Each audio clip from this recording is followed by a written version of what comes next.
मैंने experts, defence experts, military experts, उनके article पढ़ने के बाद ये बात अखज़ की 12 मिनट में इसराइल और इंडिया मिलकर पाकिस्तान को तबाह बर्बाद कर किसी भी सूरत में। हालांकि हमारे पास शाहीन 3 है।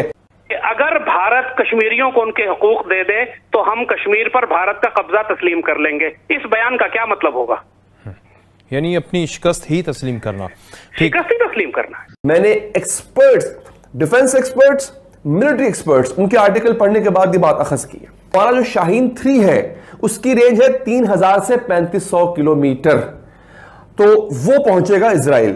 हम जो इस्तेमाल करेंगे शाहीन 3 को वो इस्तेमाल करेंगे बलूचिस्तान से। समझ आई बात आपको? क्योंकि अगर हम बलूचिस्तान में फिट करते हैं अपना शाहीन 3 तो वो बड़ी आसानी से इजराइल पहुंच जाएगा। इजराइल और पाकिस्तान का फासला है 3200 किलोमीटर, दरमियान में 3-4 मुल्क भी आते हैं। अच्छा, ये जितने भी मुल्क आते हैं तमाम इजराइल के खिलाफ हैं, ये पहुंच जाएगा। लेकिन इन 12 मिनटों के अंदर होगा ये नाजरीन ये कि इजराइल 2 काम करेगा। पहले ये कि इजराइल की जो मुसाद है, उसकी जो इंटेलिजेंस एजेंसी है, वो पाकिस्तान में भी बड़ी डीप रोटेड है, उसकी इंटेलिजेंस पाकिस्तान में भी है। वो पहले ही पता लगा लेगी कि पाकिस्तान कोई ऐसी न्यूक्लियर जो है ना वो हमला करने जा रहा है, एटमी हमला करने जा रहा है इसराइल पे।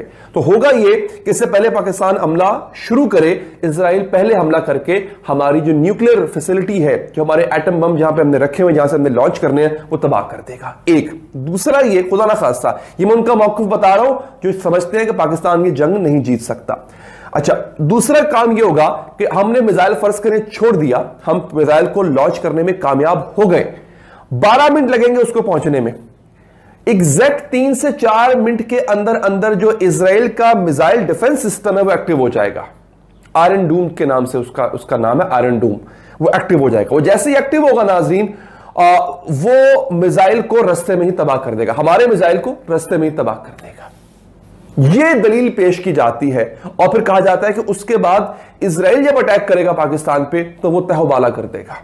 यह दलील उनकी तरफ से पेश की जा रही है नाज़रीन, जो ये समझते हैं कि पाकिस्तान इजराइल पे अटैक नहीं कर सकता किसी भी सूरत में। हालांकि हमारे पास शाहीन 3 है जो 12 मिनट में इजराइल पहुंच सकता है एटमी हथियार लेकर, लेकिन पाकिस्तान में ऐसा करने की जुर्रत नहीं है, क्योंकि इजराइल जब इसका जवाब देगा तो बदले में इजराइल और इंडिया मिलकर पाकिस्तान को तबाह बर्बाद कर देंगे। और पाकिस्तान अगर ऐसा करने की कोशिश करता है या कर जाता है तो हमारे हमसाये में बैठा हुआ मुल्क भारत वो इस मौके का फायदा कैसे उठाएगा?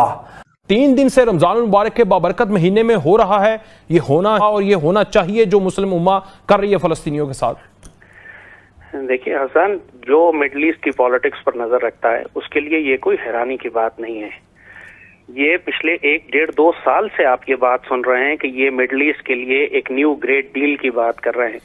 एक नया सौदा हुआ है मिडल ईस्ट पर, जिसमें इसराइल को तस्लीम करने के लिए तमाम अरब ममालिक हत्ता के पाकिस्तान पर भी शदीद दबाव डाला जा रहा है, और जिसके नतीजे में इसराइल से सिफारती ताल्लुकात इन मुल्कों के कायम कराए जाएंगे।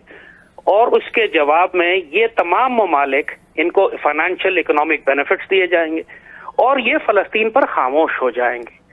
और मस्जिद अक्सा और उसके बाद मशरकी जेरूशलम, बैतुल मक़दस शरीफ का मशरकी हिस्सा जहां पे मुसलमान आबाद हैं, उस तमाम इलाकों के अंदर इसराइलियों को, यहूदियों को आबाद किया जाएगा। चूंकि आने वाले वक्त में बैतुल मक़दस शरीफ को इसराइल अपना दारुल हुकूमत बनाना चाहता है।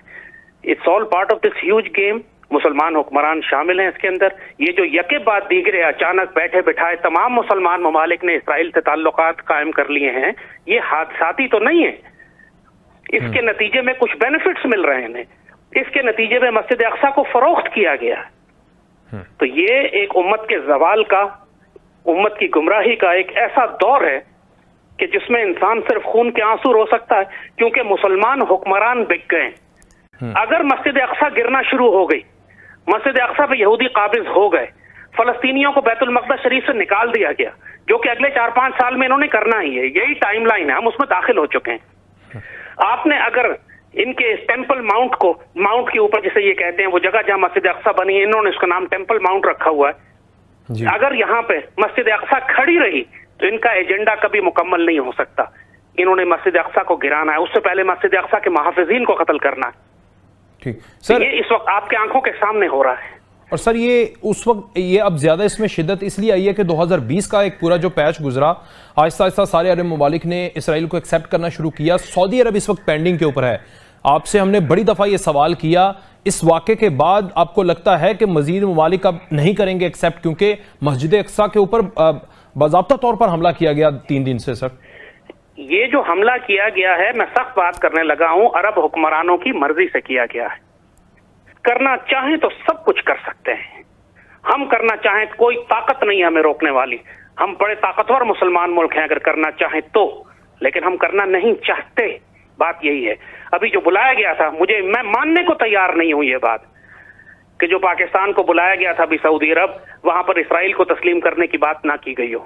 अगर भारत कश्मीरियों को उनके हकूक दे दे तो हम कश्मीर पर भारत का कब्जा तस्लीम कर लेंगे। इस बयान का क्या मतलब? दोस्तों आज के कोरोना काल में दूसरों के बहकाने में ना आइएगा, खुद बचिएगा और अपनों को बचाइएगा। दोस्तों इजराइल और फिलिस्तीन का विवाद क्या है, आइए थोड़ा समझ लें।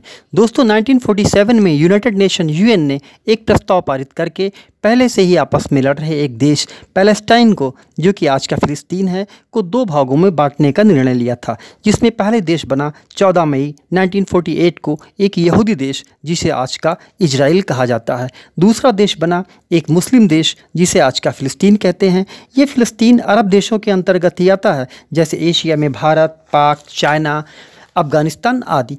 दोस्तों विवाद यही है, जो आज का फिलिस्तीन है वो 2 भागों में है। फिलिस्तीन का बड़ा भाग वेस्ट बैंक कहलाता है, दूसरा छोटा सा भाग गाजा पट्टी या गाजा स्ट्रिप कहा जाता है। दिक्कत यही है, इन दोनों भागों के बीच ही इजराइल है। दोस्तों इजराइल की राजधानी तो तेल अवीव है और फिलिस्तीन की राजधानी यरूशलेम है, लेकिन यरूशलेम धर्म या रिलीजन को लेकर मुस्लिम, क्रिश्चियंस और यहूदियों तीनों के लिए इम्पॉर्टेंट है।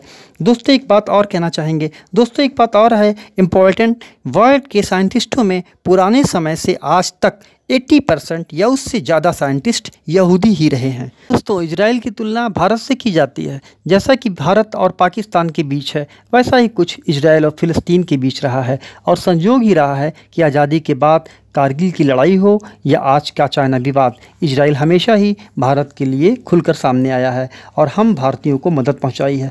दोस्तों अगर वीडियो अच्छी लगी हो तो प्लीज़ कमेंट करें और सब्सक्राइब शेयर ज़रूर करें। आप भूल जाते हैं अक्सर।